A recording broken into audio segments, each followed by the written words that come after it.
Saudações a todos. Vamos continuar então a reflexão que estamos buscando no livro Obreiros da Vida Eterna. Estamos vendo o capítulo Irmão Gotuso, que está nos trazendo grandes aprendizados, nos levando a muitas reflexões.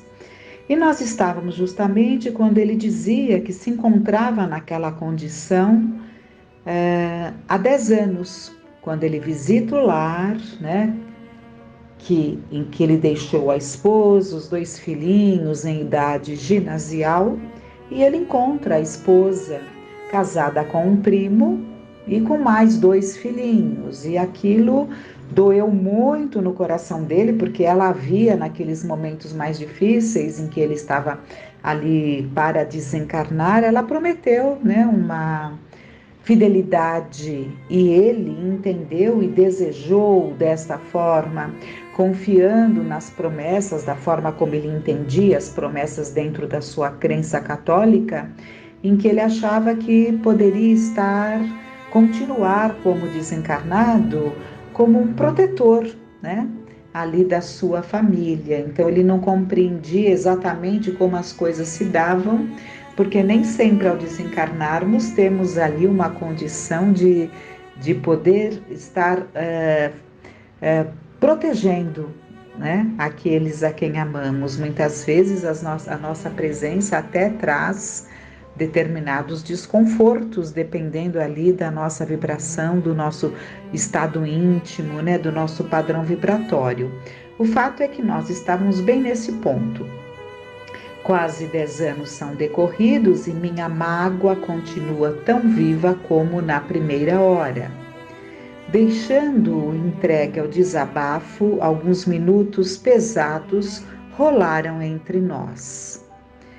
Gotuso, escute-me, disse-lhe por fim, não guarde semelhantes algemas de sombra no coração. Em seguida, descrevi-lhe sumariamente meu caso pessoal.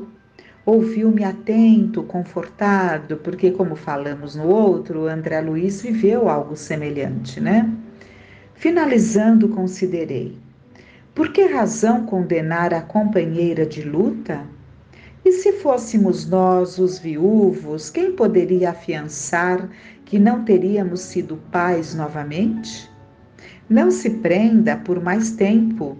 O velho egoísmo humano é criador de cárceres tenebrosos.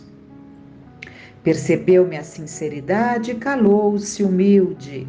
E porque o ambiente se fazia menos agradável em face da exposição dos íntimos aborrecimentos dele, perguntei para modificar-lhe o impulso mental.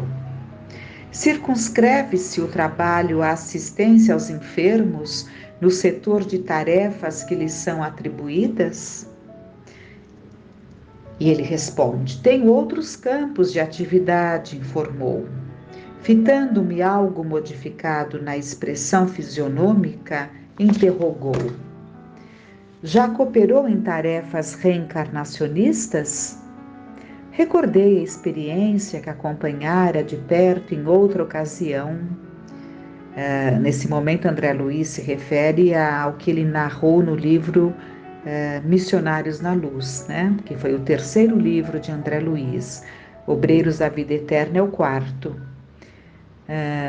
E narrei o que sabia, olhando-me, porque nesse Missionários da Luz é muito interessante, quem queira ali ler esse capítulo, chama-se Segismundo, e lá tem toda a descrição de todo o processo de uma reencarnação, em que o Segismundo foi preparado para a volta a um novo corpo de carne. É descrito ali quando ele se aproxima da família, para que realmente ali se desse aquele retorno. É muito interessante esse capítulo da reencarnação, a reencarnação de Segismundo, Mas vamos voltar aqui ao nosso texto. Sim, você conhece um caso de reencarnação de natureza superior, um caso em que o interessado se fizera credor da gentileza de vários amigos que o auxiliaram desveladamente. Aqui, todavia, acompanhamos situações dolorosas através de incidentes desagradabilíssimos para a sensibilidade. São trabalhos reencarnacionistas de ordem inferior, mais difíceis e complexos. Não calcula o que sejam. A verdadeira mobilização de inúmeros benfeitores, sábios e piedosos dos planos mais altos que nos traçam as necessárias diretrizes. Por vezes surgem problemas torturantes no esforço de aproximação e ligação dos interessados ao ambiente em que serão recebidos, de tal modo deploráveis que muito angustiosas para nós se fazem as situações, sendo imprescindível o concurso de elevado número de obreiros. Então, estamos vendo aqui, já nesse início de parágrafo, que o caso que é narrado no Missionários da Luz era de um espírito que já tinha conquistado ali muitos amigos, muitos que torciam por ele, espíritos que o auxiliaram nesse processo, porque ele já tinha uma condição de entendimento, preparado com o desejo do acerto. Agora, aqui ele está se referindo a situações que ele vivia, né? Porque dentro desse quadro que ele está, nas regiões umbralinas, em processos dos quais ele participa, reencarnações de espíritos de padrão vibratório muito inferior, que trazem muitas dificuldades para que se dê a reencarnação. Havendo necessidade da mobilização de obreiros de muita condição, né? Há lá o concurso de elevado número de obreiros. E ele continua: segue-se a reencarnação expiatória de inenarráveis padecimentos pelas vibrações contundentes do ódio e das humilhações punitivas, porque essa reencarnação expiatória são aqueles casos mais difíceis em que o espírito é tão endurecido, tão revoltado, que não deseja reencarnar. Então, há situações em que a reencarnação é até compulsória, né? Então, são essas situações mais delicadas. Então, retomando, segue-se a reencarnação expiatória de inenarráveis padecimentos pelas vibrações contundentes do ódio e das humilhações punitivas. Na esfera aventurosa em que você habita, há institutos para considerar as sugestões da escolha pessoal. Então, na esfera aventurosa em que você habita, há institutos para considerar as sugestões de escolha pessoal. Sim, André Luiz, né, habita a colônia Nosso Lar, em que há uma faixa ali de espíritos que ali vivem, que tem uma condição melhor, né, participando ali dos seus processos de reencarnação, inclusive fazendo escolhas. André Luiz nos relata um caso de uma moça que reencarnaria quando ela foi ver o seu mapa genético, né? Ali o seu corpo, o corpo que ela teria quando encarnada, ela achou um corpo muito perfeito, né? Assim, um corpo, um corpo de aparência muito boa, né? E ela pediu para que acrescentassem um bócio, que ela tivesse ali na composição do seu processo reencarnatório, já descrito ali na condição genética, né, que ela desenvolveria um bócio. Podemos estranhar esse tipo de pedido, mas fica muito claro ali as razões desse pedido. Ela diz que ela não estava encarnando para participar de nenhum concurso de beleza. Então, o bócio era no sentido, né, dela ter ali um problema, porque é claro que é um problema, um freio, né, que inibe a vaidade, né, enfim. Ela pediu e foi concedido. E foi concedido por quê? Porque ela tinha méritos. Por mais estranho que nós achemos, ela tem que ter mérito até para pedir algo que não seja bom. É muito interessante. Mas é isso. Então vamos lá. Na esfera aventurosa que você habita, há institutos para considerar as sugestões da escolha pessoal. O livre-arbítrio, garantidor de créditos naturais, pode solicitar modificações e apresentar exigências justas, mas aqui as condições são diferentes. Almas grosseiras e endividadas não podem ser atendidas em suas preferências acerca do próprio futuro, em virtude da ignorância deliberada em que se comprazem indefinidamente, e de acordo com aqueles que as tutelam da região superior, são compelidas a aceitar os roteiros estabelecidos pelas autoridades competentes para os seus casos individuais. Por nossa vez, somos executores das providências respectivas e constitui-nos obrigação vencer os mais extensos e escuros obstáculos.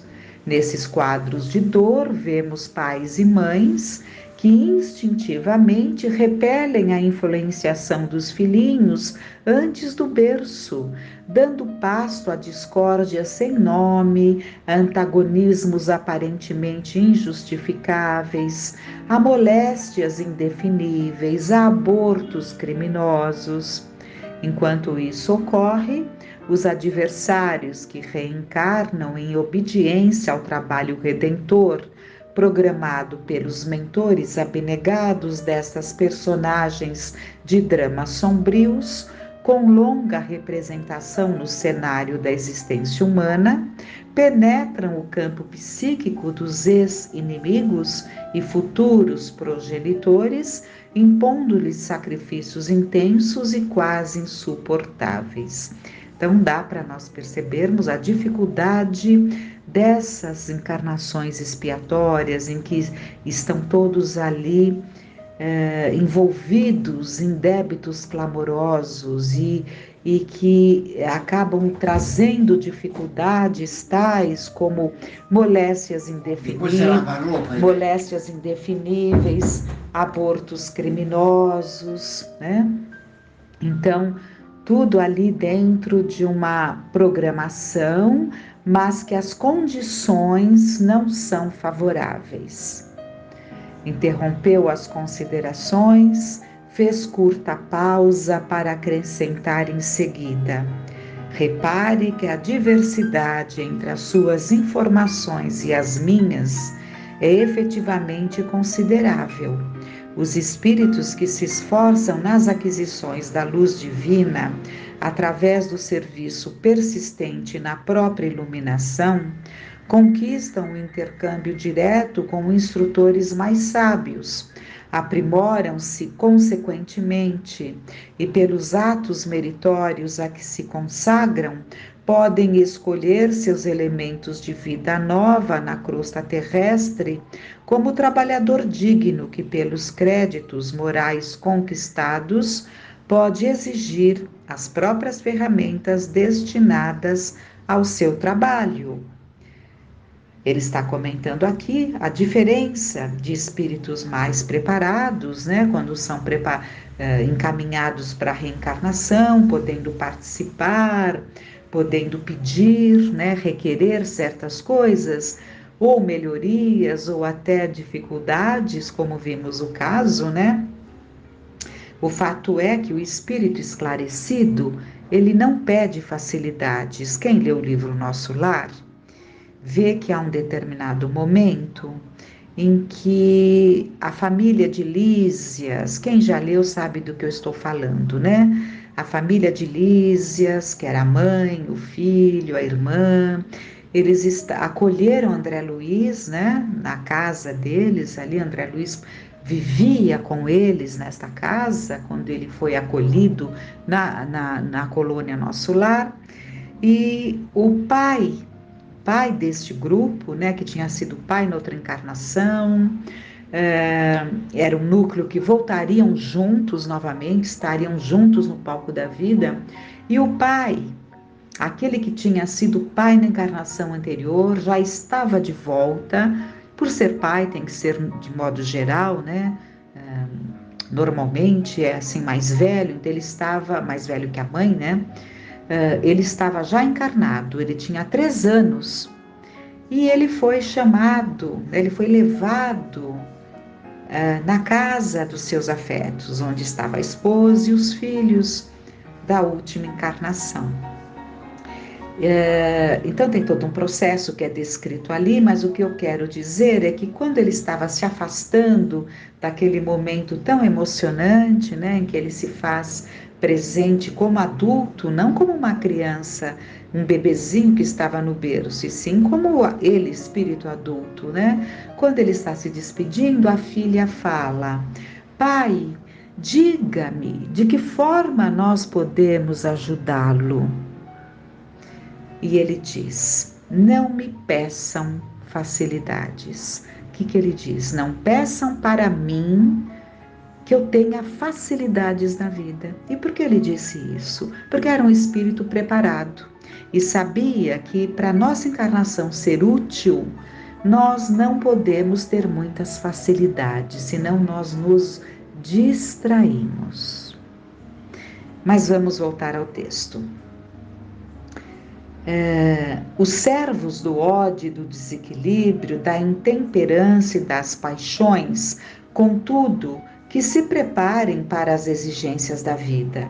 Aos primeiros, que são aqueles que têm assim o desejo do acerto, né? Aos primeiros a reencarnação será verdadeira bênção em aprendizado feliz. Todavia, aos segundos, que é essa situação difícil que estamos vendo, constituirá necessária e legítima imposição do destino criado por eles mesmos, com menosprezo a que voltaram as dádivas de nosso Pai no espaço e no tempo.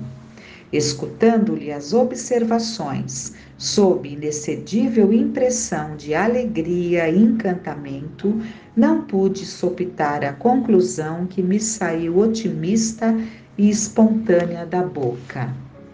Gotuso, mas é você experiente desse modo quanto aos problemas do resgate espiritual, quem guarda a mágoa do lar que se foi? Como pode encarcerar-se no desalento a deter tamanha possibilidade de libertação? O que André Luiz está comentando é que ele tem uma noção tão plena de toda essa situação, né? E por que ele se demora, então, nesse quadro? O companheiro fixou em mim os olhos inteligentes e lúcidos, como a dizer em silêncio que sabia de tudo isso. Esforçou-se por parecer jovial e respondeu: não se preocupe. Em vista das extremas dificuldades para dominar-me, estudo atualmente a probabilidade de reincorporação no ambiente doméstico, enfrentando a situação difícil com a devida bênção do esquecimento provisório da carne, a fim de reconstruir o amor em bases mais sólidas junto àqueles que não tenho compreendido tanto quanto deveria. Então, o que ele está dizendo? Que providências seriam tomadas, né? Já estava sendo estudada ali a probabilidade dele reencarnar, como ele fala, reincorporação, ele voltaria ao mesmo ambiente doméstico, né? Que é realmente o que vai se dar, né? Nesse instante, certa enfermeira assomou à porta de entrada, pedindo licença para interromper-nos, e notificou que a turma de sentinelas em tratamento mental esperava no salão contíguo. Esclareceu Gotuso que seguiria imediatamente. Novamente a sós, explicou-me sorrindo: Na esfera carnal, na qualidade de médicos, nossas obrigações resumiam-se ao exame detido das enfermidades com indicação clínica ou intervenção cirúrgica e ao fornecimento de diagnósticos técnicos que outros colegas confirmavam, quase sempre por espírito de solidariedade dentro da classe. Mas aqui a paisagem modifica-se. Cabe-me usar a língua como estilete criador de nova vida. A casa está repleta de cooperadores que trabalham servindo-lhe ao programa de socorro e se submetem aos nossos cuidados de orientação médica simultaneamente. Não basta, porém, que eu lhes diga o que sofrem, como fazia antigamente. Devo funcionar, acima de tudo, como professor de higiene mental, auxiliando-os na germinação e desenvolvimento de ideias reformadoras e construtivas, que lhes elevem o padrão de vida íntima. Distribuí-vos recursos magnéticos de restauração com todos os necessitados, reanimando-lhes a organização geral com os elementos de cura ao nosso alcance. Não sem ensinar, entretanto, a cada enfermo algo novo que lhe reajuste a alma. Noutro tempo, tínhamos o campo de ação na célula física. Presentemente, todavia, esta zona de atuação é a célula mental, né? Então, finalizando, né? O Gotuso realmente vai ser preparado para um reencarne na mesma família, em que ele virá como neto. Ele não tinha a esposa e o primo, né? E os filhos dele, né? Que eram dele dois, os mais velhos, dois de idade ginasial, né? O tempo passou, ele viria como filho. É Deus, né? Ele viria como filho de seu filho, né?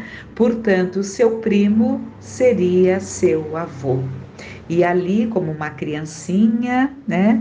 Que inspira cuidados, ternura, eles aprenderiam a se querer bem, a se estimar, a se amar. Ficam então esses aprendizados para nós. Que fiquemos em paz.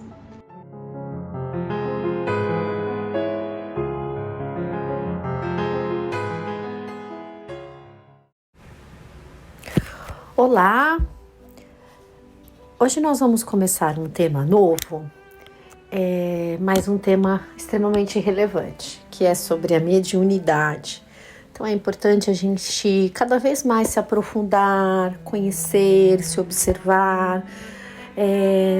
Como eu mencionei na palestra da semana passada, estar junto ali, um contato mais direto com as obras básicas de Kardec, com leituras edificantes, que nos ajudem, né, ali na nossa mediunidade. Então, para a introdução, eu trouxe do Livro dos Médiuns, por Allan Kardec, o capítulo 14, item 159, os médiuns, né? O capítulo 14 é os médiuns. Então, o item 159. Toda pessoa que sente a influência dos espíritos em qualquer grau de intensidade é médium. Essa faculdade é inerente ao homem. Por isso mesmo, não constitui privilégio e são raras as pessoas que não a possuem, pelo menos em estado rudimentar. Pode-se dizer, pois, que todos são mais ou menos médiuns. Usualmente, porém, essa qualificação se aplica somente aos que possuem uma faculdade mediúnica bem caracterizada, que se traduz por efeitos patentes de certa intensidade, o que depende de uma organização mais ou menos sensitiva. Deve-se notar ainda que essa faculdade não se revela em todos da mesma maneira.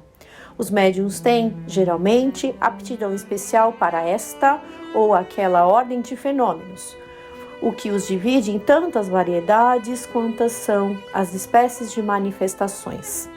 As principais são médiuns de efeitos físicos, médiuns sensitivos ou impressionáveis, auditivos, falantes, videntes, sonâmbulos, curadores, pneumatógrafos, escreventes ou psicógrafos. E aí tem uma nota aqui do tradutor, a minha versão é do Herculano Pires. As classificações mediúnicas são naturalmente variáveis, sofrendo a influência dos costumes e condições de épocas e países. Kardec oferece uma classificação em linhas gerais. Alguns nomes se modificaram entre nós. Os médiuns auditivos são geralmente chamados audientes. Os falantes receberam a designação de médiuns de incorporação e atualmente psicofônicos. Os sonâmbulos são geralmente chamados anímicos. Os pneumatógrafos são chamados de escrita direta. Então, com essa introdução trazida por Kardec, nós já entendemos, né, que um médium ele não é um ser especial, um ser dotado aí, né, que foi eleito para ter uma distinção entre os demais. Mesmo porque a mediunidade, como está sendo colocado aqui, todos a possuem num certo grau, né? E existem aqueles médiuns que vão ter ela muito mais marcada, né? Como no caso aí de um médium psicofônico, né, de um médium vidente. Então, por isso que eu trouxe a parte aqui inicial, introdutória, né, porque existe essa confusão das pessoas acharem que um médium é realmente uma pessoa especial, é uma pessoa isenta de qualquer dificuldade, de qualquer problema, que ela sabe solucionar tudo, né? E não é bem assim, né? A educação mediúnica, ela requer trabalho. E nós somos seres encarnados, espíritos errantes. Como médiuns, nós temos aí a nossa jornada, os nossos resgates, as nossas dificuldades e temos que, cada vez mais, orar e vigiar para sermos um instrumento útil, porque o que vai nos destacar, e esse destacar é bem entre aspas, ou seja, o que vai colocar-nos numa condição de um médium ali equilibrado é a nossa parte moral. É isso que a gente precisa entender. Então, eu trouxe do livro Médiuns e Mediunidades, pelo Espírito Viana de Carvalho. É uma psicografia, esse livro é psicografado por Divaldo Franco. O capítulo que chama, ele é o número 12, Obstáculos à Mediunidade Nobre, que é justamente aí para descortinar, né, essa falsa impressão que às vezes as pessoas têm, né, essa expectativa que se tem em relação aos médiuns e aos enganos que se pode ter, né? Inclusive partindo do próprio médium, porque se o médium acreditar que ele é um ser especial, um ser ali eleito, e não trabalhar pela sua reforma íntima, pela sua mediunidade, ele vai estar sujeito a muitas dificuldades no meio do caminho, né? Então, aquilo que seria um instrumento útil para, né, a nossa reparação, para a nossa evolução, um instrumento que nos levará ali do outro lado do rio, né? Se é que assim a gente pode dizer, nessa jornada estamos de um lado e queremos ir para o outro, ou seja, queremos evoluir, vamos ter que fazer ali um bom trabalho nas nossas mediunidades, né? No trabalho mediúnico, no exercício mediúnico, vai requerer renúncia, abnegação, comportamentos ali, vamos ter que abrir mão de algumas coisas, de viciações, inclusive, né, para estarmos em contato cada vez direto com espíritos mentores, com irmãos queridos que estão vibrando por nós, né, que se alegram em nos ajudar e que precisam de nós como instrumentos úteis. Sabemos que uma sessão mediúnica, ela pode ocorrer no plano espiritual sem a nossa presença, né, dos encarnados, mas aí que está a misericórdia de Deus, esse trabalho no bem, né? Essa participação é para a nossa evolução, para o nosso aprendizado, né? Então, vamos lá. O exercício sistemático da mediunidade, graças ao qual são desdobrados os recursos para uma correta aplicação a serviço da edificação do bem, encontra graves obstáculos que se podem configurar como verdadeiros perigos desafiadores. Então, já vamos observar aí o alerta do espírito Viana de Carvalho, né? Então, é aquilo, algo que está nas nossas mãos, que se estiver sem controle, pode se tornar um instrumento aí de muita dificuldade. Então, é um desafio, né? O desafio é o equilíbrio, é saber fazer um bom uso. Não é, porém, a mediunidade responsável por eles, e sim o seu portador quando leviano. Veja, o problema não é a mediunidade, o problema somos nós, somos médiums, né? Kardec coloca que é uma característica, né, inerente ao homem. Antes, faz-se necessário considerar que o médium, na condição de espírito encarnado, é condutor de problemas e dívidas que o acompanham desde experiências anteriores e que lhe cabe enfrentar para resolver e superar. Então, a mediunidade, ela não vai nos isentar de nenhuma prova, de nenhuma situação que nós tenhamos que passar. Então, engano daquele que pensa, eu estou trabalhando tantas horas por semana no centro e me acontece isso, não é um lugar de troca, é um lugar de aprendizagem, né? Temos que buscar ser pessoas responsáveis. Natural, portanto, que se veja abraços com os sofrimentos e testemunhos comuns a todas as demais criaturas, passando pelos mesmos campos de aprendizagem e prova, mediante os quais se equipará para tentames mais elevados. E os médiuns, né, que nós conhecemos, médiuns muito abnegados que estão em missão, ou estiveram em missão aqui na Terra recente, eles não estiveram isentos de nenhum tipo de dificuldade, seja familiar, seja financeira, seja física, né? Todos passaram por suas dificuldades e venceram. Assim, adiciona às suas necessidades evolutivas os esforços resultantes da educação das suas forças medianímicas, que também lhe abrem as portas da percepção para a vida superior. Então, educação mediúnica, autoconhecimento, né, burilamento, esforço, boa vontade, é dedicação o tempo inteiro, né? Aqui, como ele coloca, educação das forças medianímicas. Então, não é uma coisa automática, uma coisa que não vai exigir de nós.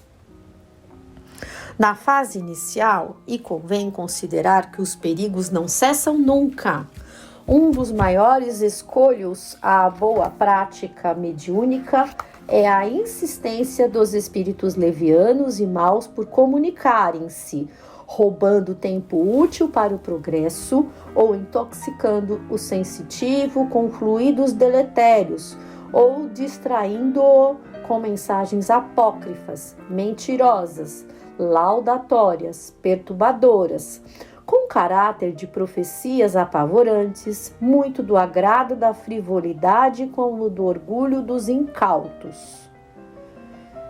Inculcando ideias irreais sobre falsas missões, induzem o intermediário presunçoso à obsessão por fascinação, que o leva a lamentáveis estados de desequilíbrio, de que se não dá conta, culminando em dolorosas subjugações de curso demorado, quando não irreversíveis.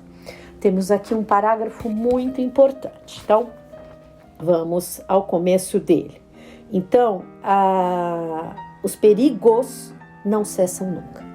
Ou seja, vigilância constante. Não podemos ser infantis, acreditando que é só para aquele médium que está iniciando, que conheceu ali a doutrina, que está frequentando uma casa equilibrada, está ali participando, que só ele vai falhar, né? Então, os perigos não cessam nunca, até o final da encarnação.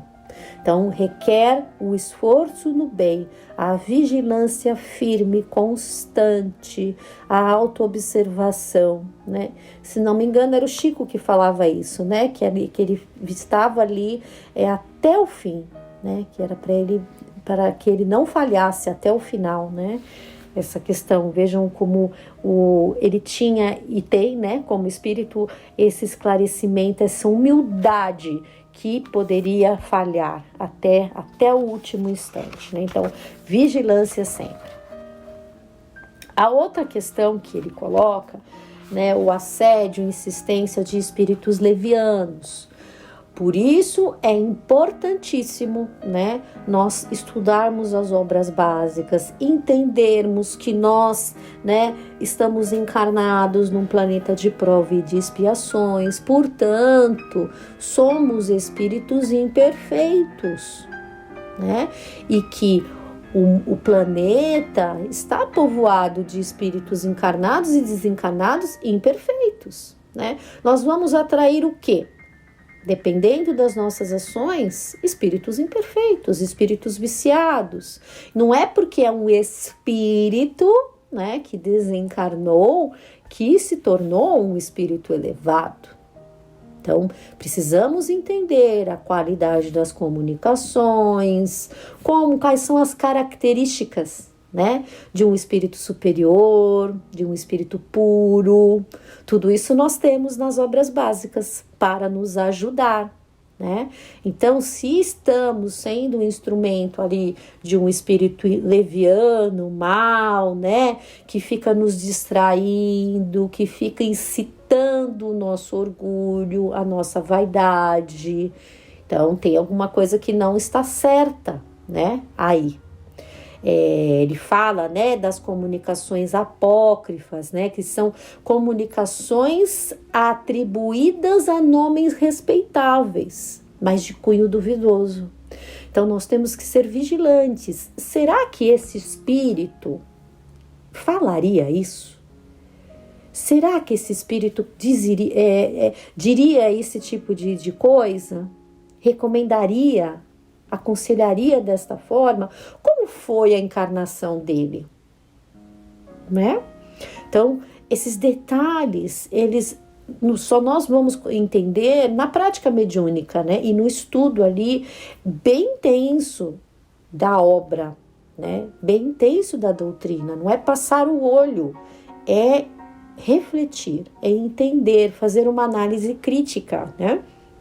E isso aí está incitando, esse tipo de situação acaba incitando o orgulho, a vaidade que estão dentro de nós, né? Podendo nos levar a uma situação obsessiva mais séria, né? Nós sabemos, temos a obsessão simples, que já é perigosa, já é sinal de alerta. A gente tem que estar sempre em vigilância para a gente se perceber, estamos obsediados? E não deixar com que isso evolua, né? Há uma fascinação e até o grau mais elevado, que é uma subjugação. Surdo a quaisquer advertências, então o médium surdo a quaisquer advertências e telementalizado pelos seus algozes ou comparsas do comércio mediúnico, afasta-se do bom senso e das pessoas que não anuem com as suas ideias disparatadas, formando grupos de pessoas fanatizadas que se reúnem à sua volta, exaltando-lhe os dons e recorrendo aos seus prodígios em terrível desserviço à causa da verdade e ao próprio fascinado. Vejam, aí é você descaracterizar, né, o mau uso da mediunidade, é um desserviço. Então, nós como espíritos devedores, nós temos ali aqueles que foram vítimas, né, das nossas ações, da nossa maledicência, espíritos que não querem o nosso bem.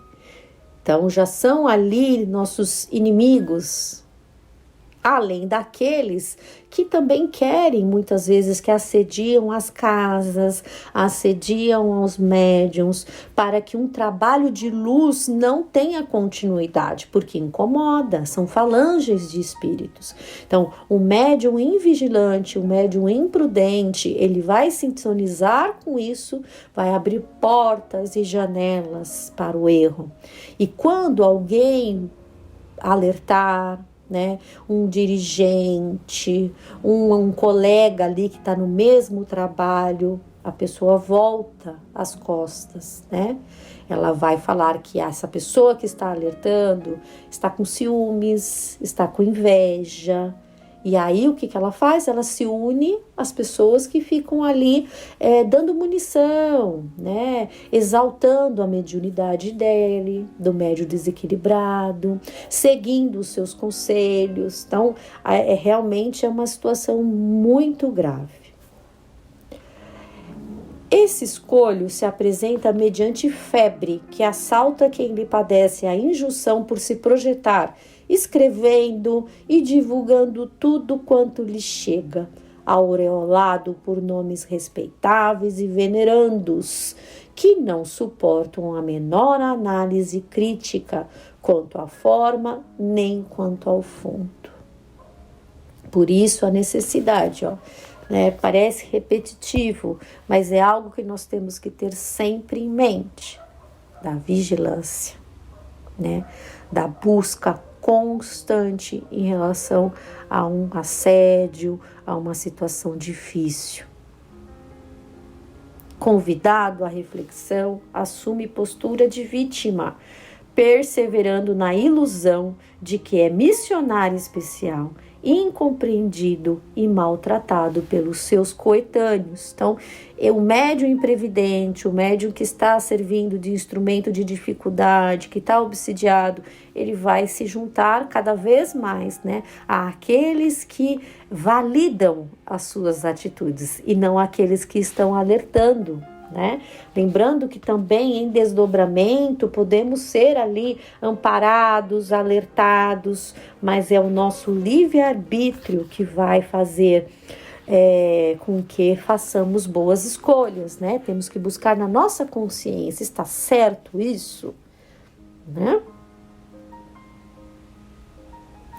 Eu acho que vai dar tempo de lermos somente mais um parágrafo e depois nós continuamos. Vamos lá. É um parágrafo importante. Precate-se as pessoas honestas dessa como de outras ciladas que as podem colher, meditando e analisando as mensagens que lhes cheguem. Tudo quanto induz à vaidade ou à projeção nos palcos do mundo seja recebido com a devida reserva, sem pressa alguma de querer salvar a humanidade. Então, mediunidade não é lugar de palco, não é lugar de destaque, né? Se estamos nos destacando por algum motivo, já é um bom sinal de alerta, né? Apertem ali, né? Apertemos o botão vermelho, busquemos ajuda, né? Olha como ele coloca, é vigilância constante, é uma cilada, é uma armadilha que podemos cair, né? Se estivermos ali presos à nossa vaidade, ao nosso orgulho. E um ponto aqui que eu quero colocar para já finalizar, né? Quando ele coloca tudo quanto induz a vaidade ou a projeção nos palcos do mundo seja recebido com a devida reserva, sem pressa alguma de querer salvar a humanidade.